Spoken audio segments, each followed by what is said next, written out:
আজ আমরা যাচ্ছি মেঘালয়ের এমন একটি জায়গায় যেখানে নদী কিনা দুই দেশের মধ্যে সীমানা তৈরি করে দিয়ে নিজে নির্বিকারভাবে প্রবাহিত হয়। আমরা নৌখালিকায় ওয়াটারফল দেখার পর আমাদের ব্রেকফাস্ট সেরে বেরিয়ে পড়েছিলাম এশিয়ার one of the most cleanest river Umngot river, যেটা কিনা ডাউকিতে অবস্থিত।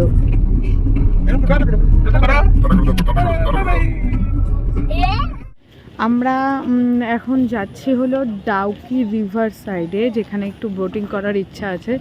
তো এই হলো মানে অনেকগুলো গেট আছে, তো আমরা আপাতত এই অপশানটা চুজ করেছি। এই ভেতরে একটা রাস্তা দিয়ে যাচ্ছি নদীর সাইডে। কাল যখন আমরা সেভেন সিস্টার ওয়াটারফল দেখে আমাদের নাইট স্টের জন্য হোমস্টেতে যাই, তখন পর্যন্ত কিন্তু ওয়েদার ভালোই ছিল, কিন্তু তারপরে তো তোমরা দেখতেই পেরেছো হঠাৎ এমন ঝড় বৃষ্টি শুরু হয় যা এর আগে আমরা কখনোই দেখিনি। বেশ কয়েক ঘন্টা গাড়িতে সফর করার পর আমরা পৌঁছে গেলাম ডাউকি। রাস্তায় প্রচণ্ড জ্যাম ছিল, কারণ এখানে এত পর্যটকের ভিড়, তার জন্য প্রচণ্ড জ্যাম ছিল। আর রাস্তার মাঝখানে মাঝখানে বোটিং করার জন্য কিছু দল লোক দাঁড়িয়ে থাকে, তো সেই কারণে আরেকটু লেট হয়ে যায়। চারিদিকে প্রচুর দোকান রয়েছিল, তো আমরা এগুলোই দেখতে দেখতে আস্তে আস্তে যাচ্ছিলাম ডাউকি রিভারের দিকে। বোটিং করতে হলে ঠিক এই জায়গা থেকে টিকিটটা কেটে নিতে হয়, কিন্তু সেদিন নদীর জল একেবারেই ঘোলাটে ছিল, কারণ তার আগের দিন এখানে প্রচণ্ড রকমের ঝড় হয়েছিল, আগেই বলেছি। আর হরপ্পা বান চলে এসেছিলো, আর একটু বৃষ্টি হলেই কিন্তু এখানে এই নদীর জল ঘোলা হয়ে যায়। এখানে নদীর জল পরিষ্কার পাওয়াটা ভীষণই ভাগ্যের ব্যাপার, কিন্তু আমাদের ভাগ্যে সেটা ছিল না, জন্য আমরা সেটা পাইনি। ইউটিউবার হিসেবে আমাদের উচিত তোমাদের সাথে আমাদের নিজস্ব যে এক্সপিরিয়েন্সগুলো সেগুলো শেয়ার করা। তো সেই থেকেই বলতে পারি যে তোমরা যদি ডাউকিতে আসতে চাও, অবশ্যই সেদিন তার আগের দিন এখানে বৃষ্টি হয়েছিল কিনা সেই খবরটা নিয়ে আসবে, নাহলে কিন্তু তোমরা এরকমই আমাদের মতো এসে ঘোলাটে জল দেখতে হবে।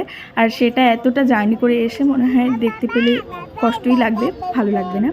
যাই হোক, আরও মেঘালয়ে অনেক ঘোরার জায়গা রয়েছে, তো সেগুলো দেখতে পারো যদি বৃষ্টি হয়ে থাকে, তাহলে সেক্ষেত্রে আমি কথাটা বলছি। তো আর এই যে লোকটাকে দেখতে পাচ্ছ, ইনি হলেন বাংলাদেশের, ইনি আচার বিক্রি করছিলেন। এনার সাথেই দাদাভাই কথা বলছিল। আর এখানে না দাদাভাইয়ের ঝালমুড়ি খাওয়ার ইচ্ছা হয়েছিল, তো ইনি লোকটা বলছিল যে ইনি এনে দেবেন। তো এইদিকে দেখতে পাচ্ছি এই সব মানুষ কিন্তু বাংলাদেশের, এরা বাংলাদেশের পর্যটক, এরা বাংলাদেশ থেকে এসছে এই ডাউকিতে বোটিং করার জন্যে। আর ওই দূরে কিন্তু বাংলাদেশের বিএসএফ এর যে ক্যাম্প সেটা রয়েছে। আমি এখন বাংলাদেশে রয়েছি, ওইদিকে ইন্ডিয়া, এদিকেই বাংলাদেশ। এই পাত্র হলো তার যে লোকজন বর্ডার।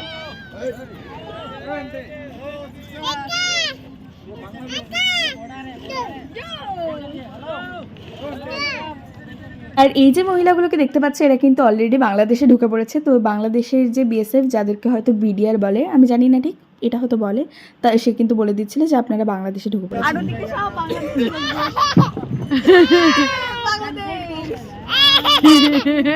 আমরা এখন বাংলাদেশে, ইয়ে।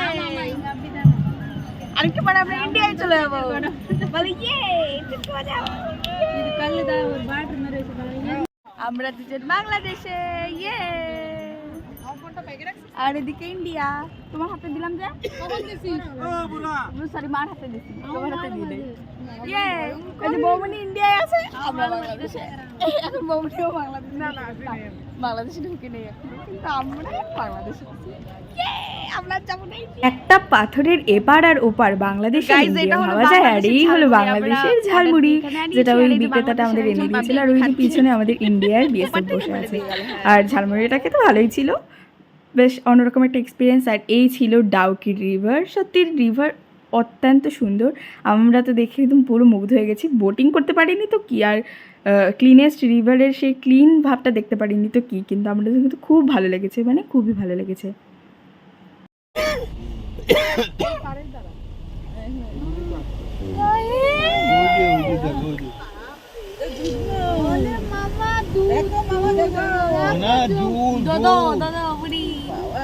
কালকে যে মনে ঝড় হচ্ছে, ওই জল মনে হয় নামতে মানুষেরা দেখতে হবে, কি সুন্দর রে। এর থেকে এইটুকুই ভালো হবে, তাছাড়া ভালো হবে। আমরা কতটা নিচে।